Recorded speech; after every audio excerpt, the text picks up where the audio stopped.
Olá, meninos! Hoje a gente vai falar então de articulação temporomandibular, a famosa ATM, e de músculos da mastigação que estão relacionados a essa articulação. Bom, primeiro, a articulação temporomandibular é uma articulação que acontece entre o osso temporal e a mandíbula. Então, lembrar que a mandíbula é o único osso móvel da região da cabeça. Então, aqui eu tenho superiormente a região chamada de fossa mandibular, que está no osso temporal. Então, é essa depressão onde a cabeça da mandíbula vai se articular. E também, para limitar os movimentos da articulação, eu tenho aqui o chamado tubérculo articular.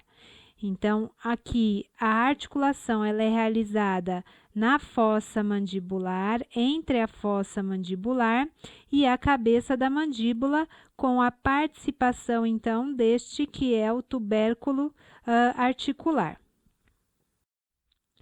Bom, as superfícies articulares, tanto então a cabeça da mandíbula quanto a fossa articular, elas são recobertas, como as demais articulações sinoviais, por uma cartilagem articular. A ATM ela tem muitas particularidades. Entre elas, uma das particularidades é que essas superfícies articulares, elas são recobertas por fibrocartilagem e as demais articulações sinoviais possuem cartilagem hialina nesta região da superfície articular. Então, isso vai trazer uma maior resistência para esta região. Bom, a articulação, como é uma articulação sinovial, é envolvida por uma cápsula articular. Essa cápsula, ela vai fixar aqui, primeiramente, as regiões ao redor do colo da mandíbula. Então, a gente visualiza aqui nesta figura. E ela vai aqui... Ai, meu Deus, perdi a palavra. Envolver as margens articulares no osso temporal. Então, aqui a gente visualiza muito bem a cartilagem, a cápsula articular. Cuidado aqui, né, na relação de posição, e aí sempre que a gente fala de relação de posição, a gente fala de sintopia, né, a mesma coisa. Então, a sintopia da articulação temporomandibular com a região do meato acústico externo, ou seja, né, da região da orelha. Bom, como uma articulação sinovial, esta articulação também possui estruturas de suporte. Então, no caso da articulação temporomandibular, o que a gente tem aqui é a presença de um disco articular. Então, esse disco articular, o que é que ele faz? Ele divide a cavidade articular em dois compartimentos. Então, relembrando lá da aula de articulação, o disco articular ele é diferente do menisco. Por quê? Embora elas sejam estruturas cartilagíneas que estão dentro da articulação, somente o disco articular possui a capacidade de dividir a articulação em dois compartimentos. Então, aqui a gente visualiza o disco articular e a divisão desta cavidade articular em dois compartimentos. Então, aqui um compartimento superior e um compartimento inferior. Cada um destes compartimentos vai ser revestido por uma membrana sinovial independente. Então, é como se eu tivesse duas articulações em separados aqui. Inclusive, o que acontece é que eu tenho alguns movimentos que são realizados no compartimento superior e outros movimentos que são realizados no compartimento inferior. Além disso, outras estruturas de suporte que estão presentes na articulação temporomandibular são os ligamentos. Então, eu tenho o ligamento lateral, que é um ligamento considerado intrínseco, então que está aderido à cápsula articular. E este ligamento, ele vai impedir o deslocamento posterior excessivo da cabeça da mandíbula. Então, ele não deixa a cabeça da mandíbula vir muito para a região posterior da articulação. Além disso, quando a gente olha a região medial da articulação, eu tenho outros dois ligamentos. Um ligamento chamado de estilomandibular. Então, estilomandibular, porque ele vem do processo estiloide até a mandíbula. E aí, aqui eu tenho pouca contribuição deste ligamento. E eu tenho um outro ligamento, que é o ligamento esfenomandibular. Então, o ligamento esfenomandibular, ele é importante porque, olha lá, ele sustenta passivamente o peso da mandíbula. Então, o que acontece é que ele é quem segura a mandíbula no seu posicionamento normal. E ainda ele funciona como um ponto de apoio para os movimentos. Então, ele funciona como se fosse uma dobradiça oscilante, né? O Moore fala isso, em dobradiça oscilante. Ele funciona como um ponto de apoio para que eu tenha a movimentação da mandíbula. Bom, se a gente classificar, já classificamos como uma articulação sinovial, com cápsula, ligamentos. E aí, esta articulação, ela é classificada, então, como uma sinovial gínglimo. Então, uma articulação do estilo dobradiça. Mas, o que acontece aqui é que esta articulação, ela é especial também, porque ela é uma articulação bilateral. Então, eu tenho uma articulação dos dois lados da cabeça. Então, quando eu faço a união destas articulações dos dois lados, além do movimento de flexão, que é o movimento de elevação, e o movimento de extensão, que é o movimento de abaixamento, quando eu faço a união dos movimentos bilaterais, eu possuo também movimento de deslizamento e um pequeno grau de rotação. Então, imaginem lá aquela primeira figura da aula, né, em que a moça estava mastigando um chiclete com esse movimento lateralizado da mandíbula, que também é possível. E aí, quem faz essa movimentação da mandíbula, então, principalmente os músculos relacionados à mastigação. Os músculos da mastigação são 4. Então, aqui eu tenho o músculo temporal, eu tenho aqui o músculo masseter e eu tenho os pterigóideos. Então, aqui o pterigóideo medial e aqui o pterigóideo lateral, que tem uma característica importante, que é a sua inserção aqui na cápsula articular da articulação temporomandibular. Então, a gente visualiza que esse músculo ele sai exatamente aqui da região da cápsula. Dando um zoom, né, a gente visualiza melhor, então, o músculo temporal. O músculo masseter foi retirado, por quê? Porque ele fica na frente aqui da mandíbula. Foi realizado um corte na mandíbula para que a gente conseguisse ver melhor o pterigóideo medial. Então, o pterigóideo medial ele fica por dentro da mandíbula. E aqui a gente fez um corte no que seria o pterigóideo lateral, ok? Então, aqui a gente visualiza de uma outra forma. E aqui, o ligamento, então, esfenomandibular. Bom, quais são os movimentos que a mandíbula pode realizar e quem são os músculos que vão realizar esses movimentos? Então, eu tenho um movimento chamado de protrusão. O que é isso? Ó, é quando eu jogo a mandíbula para frente. Quem é que vai ajudar neste movimento? Eu tenho o pterigóideo lateral fazendo o movimento e quem vai ajudar é o pterigóideo medial. Então, protrusão, quem faz são os pterigóideos. Ao contrário da protrusão, que é jogar a mandíbula para frente, eu posso jogar a mandíbula para trás num movimento de retração. Quem é que vai fazer este movimento? Principalmente a porção mais posterior do músculo temporal eu tenho o masseter e tenho músculos que estão na região do pescoço, que nós vamos ver em breve, o digástrico, e o músculo chamado de gênio ióideo, que é um músculo do assoalho da boca.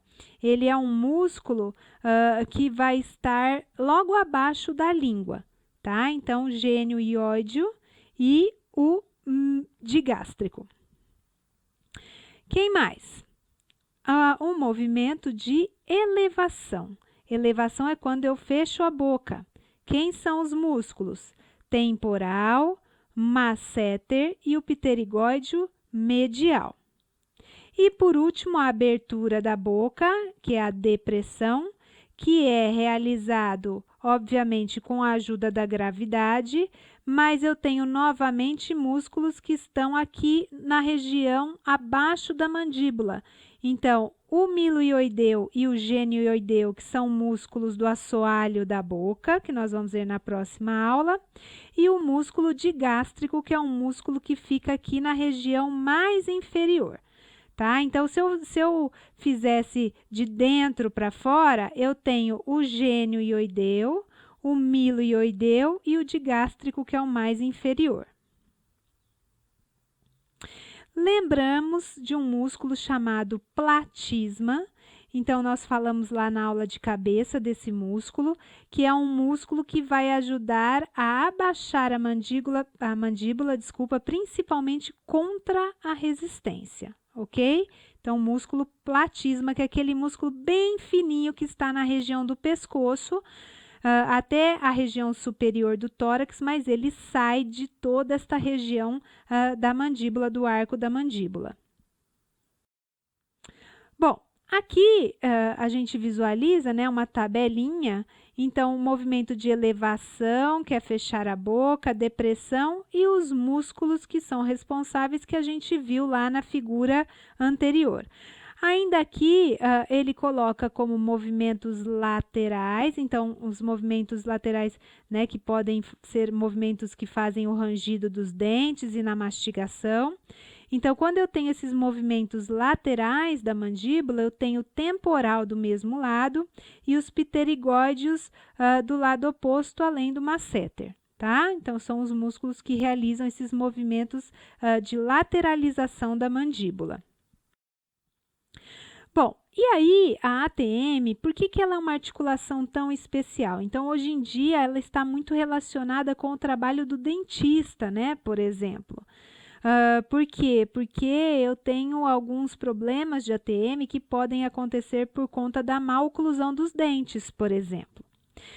Um outro problema muito comum na ATM é a luxação. O que é uma luxação? Luxação é quando a articulação ela sai da sua origem, da sua posição de origem. Então, o osso sai da sua posição de origem. Então, olha só, olha o texto lá do Moore. Às vezes, durante um bocejo ou ao dar uma grande mordida, a contração excessiva dos músculos pterigóideos laterais causa a luxação anterior das cabeças da mandíbula, ou seja, elas passam anteriormente aos tubérculos articulares. Vou mostrar a figura daqui um pouco. Nessa posição, a mandíbula permanece bem aberta e a pessoa não consegue fechar a boca. Mais comumente, luxação da ATM. Acontece um golpe lateral no queixo com a boca aberta e isso causa a luxação do lado golpeado. A luxação da ATM também pode estar associada a fraturas da mandíbula.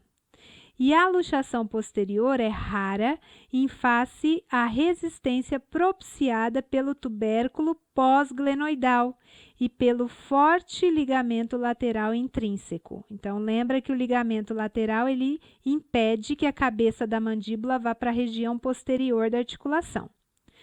Em geral, nas quedas ou em golpes diretos no queixo, o colo da mandíbula sofre fratura antes que haja luxação. Devido à proximidade entre os nervos facial, aurículo temporal e a ATM, é preciso ter cuidado durante procedimentos cirúrgicos para preservar os ramos do nervo facial. Vocês vão aprender lá na neuro. O nervo facial é o 7º par de nervo craniano, que vai para os músculos da mímica da face, sobre ela, e os ramos articulares do nervo aurículo temporal, que entram na parte posterior da articulação. A lesão dos ramos articulares do nervo aurículo temporal que suprem a ATM, associada à luxação traumática e ruptura da cápsula do ligamento lateral, causa frouxidão e instabilidade da ATM. Vamos entender. Então, olha só. A maneira mais comum de luxar a ATM é aqui, ó, na região anterior, porque como nós vimos, para que o colo a cabeça da mandíbula venha para a luxação posterior, vai ter que ultrapassar este tubérculo aqui, que é chamado de tubérculo pós-glenoidal, e ainda tem o ligamento lateral que vai impedir esse movimento.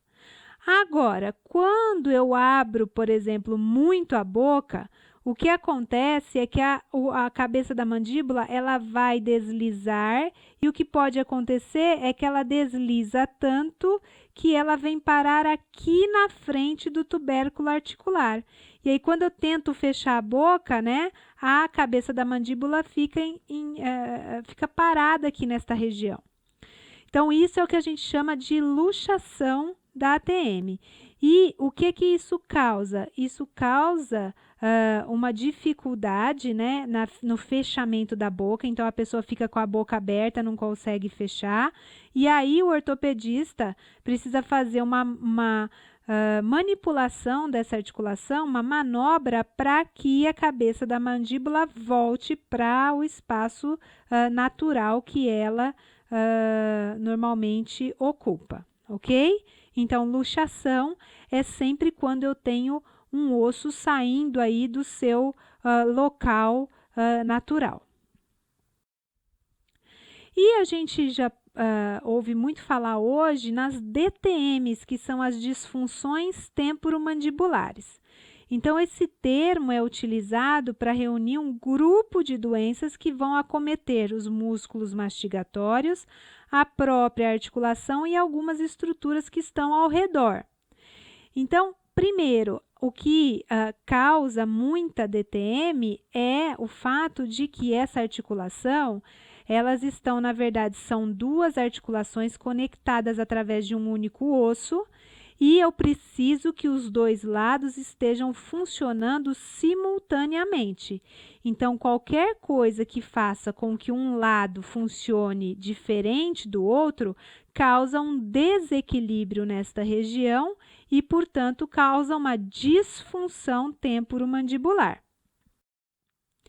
Existem muitos fatores. Então, fatores estruturais, então da própria formação óssea ou neuromusculares. Então, eu tenho, por exemplo, pessoas que mastigam somente de um lado da boca e acabam causando um desequilíbrio da musculatura entre um lado e outro. Eu tenho fatores oclusais, então perda de dente, desgaste, prótese que foi mal colocada. Então, tudo isso acaba causando uma má oclusão dos dentes e, portanto, um desequilíbrio de novo entre os dois lados. Eu tenho fatores psicológicos, então uma tensão muito grande que gera um espasmo muscular e acaba causando um aumento, né, no desgaste desta articulação. Eu tenho bruxismo, por exemplo, a onicofagia, que é roer unhas. Quando a gente fica muito apoiado, né, na mandíbula, quando a gente chupa o dedo, o uso da chupeta. Tudo isso pode causar desequilíbrios entre os dois lados na articulação. E, obviamente, lesões traumáticas, né, ou degenerativas nesta região. Então, quais são as características? Dor, né, tanto na própria TM quanto nos músculos mastigatórios. Por conta da proximidade da articulação temporomandibular, eu posso ter associação com sintomas auditivos, então dor de ouvido, sensação de plenitude, então você escuta aquele eco, zumbido, ou até a diminuição da audição. Como eu tenho a audição muito relacionada ao equilíbrio, então eu posso ter a presença de tonturas e vertigens. Há alguns outros sintomas, limitação dos movimentos, então pessoas, por exemplo, que não conseguem abrir completamente a boca, né? E muitas outras, presença aí de ruídos, crepitações, então são vários outros sintomas que podem estar associados às DTMs. As mulheres são mais afetadas numa proporção de 4:1. E qual é o tratamento das DTMs? Vai depender da causa, né? Então, se a pessoa tem uma causa psicológica, ela precisa tratar da ansiedade, né? Se a pessoa tem má oclusão dos dentes, ela vai precisar tratar a má oclusão. Então, a gente precisa descobrir a causa deste desequilíbrio articular e tratar a causa, ok? Bom, gente, foi uma aula rápida, né, de ATM. Espero que tenham gostado e até a próxima.